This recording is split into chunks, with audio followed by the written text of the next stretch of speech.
Frankly, I cannot condense or distill the essence of Jack, and so I attempt no eulogy. But rather today we will view Jack from several vantage points. And for my part, I begin at the beginning of Jack's ministry when in the early 1940s at the First Parish in Brewster, he was the student acting minister. An accurate title, he thought.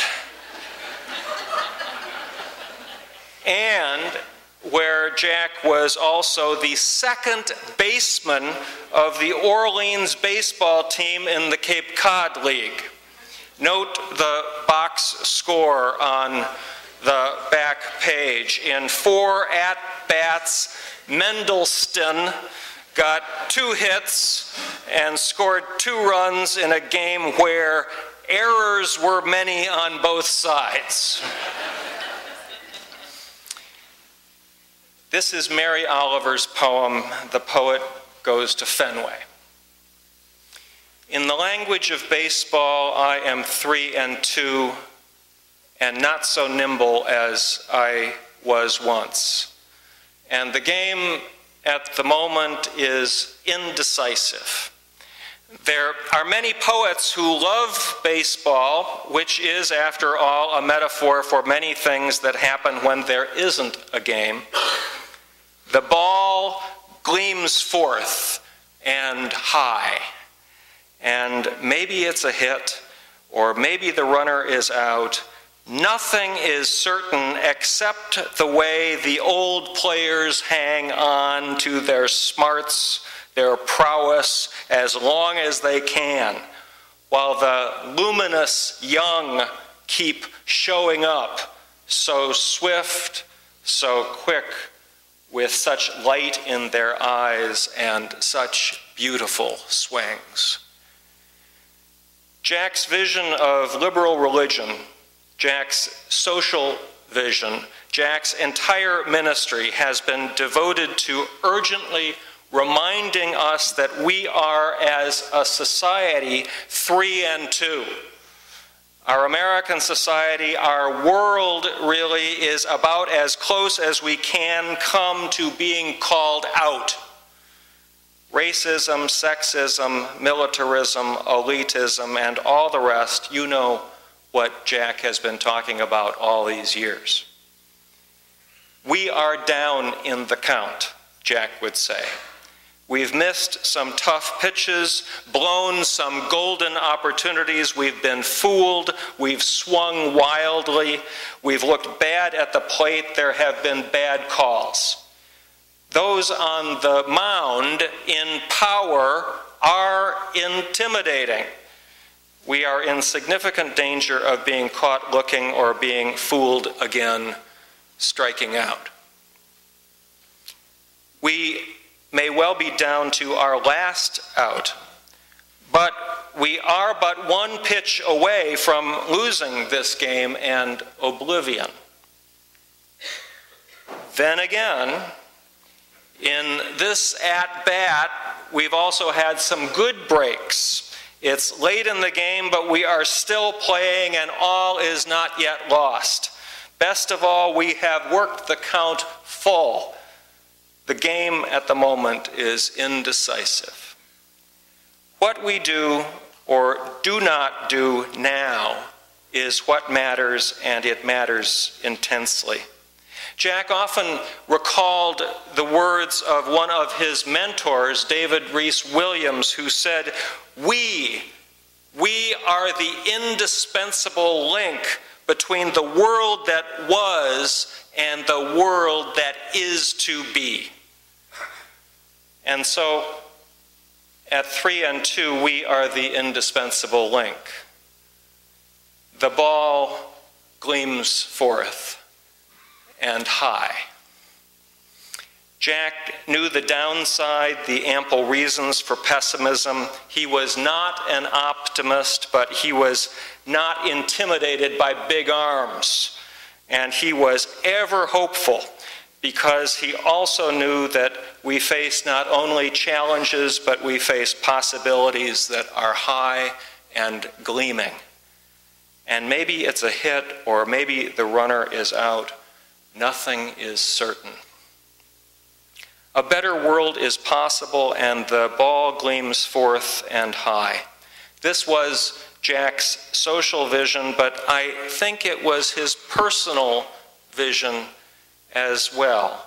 Jack never stopped trying to make the world a better place, and he never stopped trying to be a better man, to connect, connect, connect.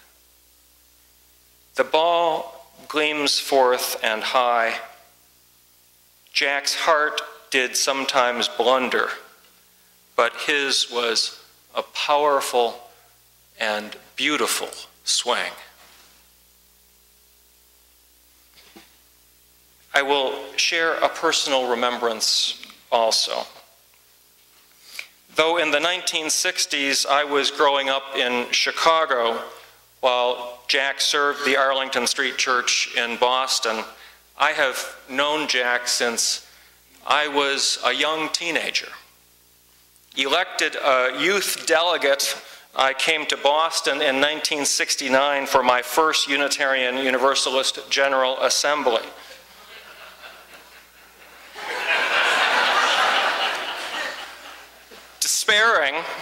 Despairing that the Assembly had missed a defining opportunity to redress racism, I was among the hundreds of delegates, including most of the youth, who followed Jack's monitions and walked out. How many of you were at that assembly?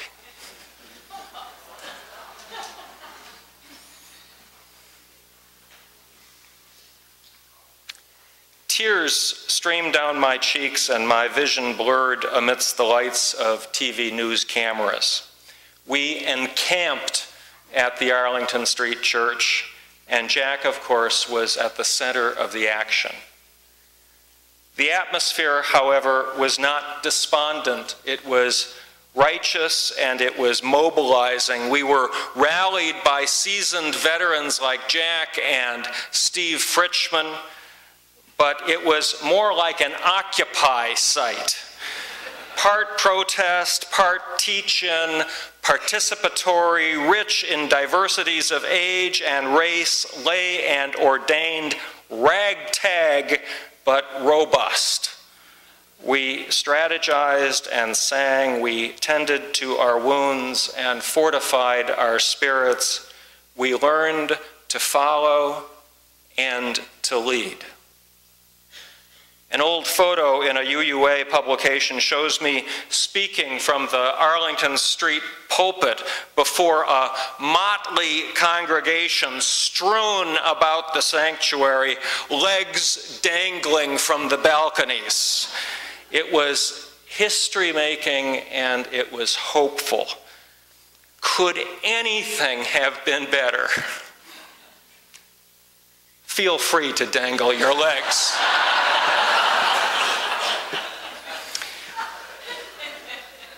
These events were heady, heart-swelling, and spirited, and Jack showed us the way. We who walked out eventually returned, but we were forever changed. We were a small part of a large history, but we learned that history is something we indeed can change. Jack placed us in the stream of history, which of course is where we belong. We learned that despite its frailties and our own, liberal religion has power and glory. We learned that all human beings have agency, that we can seize time and redeem our times. 43 years ago, that is what Jack taught me and so many of us. And though our paths now vary, we know we walk in Jack's footsteps. In 1990, I had the honor of following Jack here in Bedford. And since then, he has given me good counsel, and he has privileged me to be his counselor. Often together, we talked politics and baseball, celebrated victories, lamented losses, drank martinis, recounted the history, and plotted the future of Unitarian Universalism, reconciled with brokenness, and we pondered the meanings of our lives. Sometimes I asked him easy questions about the state of the world. Sometimes my questions were more difficult, like, Jack, how are you? In their living room, I officiated at Jack's marriage to Judith, his true love, with my wife as the sole witness. Always, Jack spoke lovingly and sometimes longingly of his entire family, immediate and extended. There have been times when Jack endured me, and I too endured him, but our respect and affection have been constant and mutual. Never did Jack more gladden my blundering heart than when he regularly introduced me to others, saying, "This is my minister." Jack will always be mine. Husband, father, stepfather, grandfather, friend, comrade, minister, teacher, prophet, fallible and striving human being. Jack will always be ours.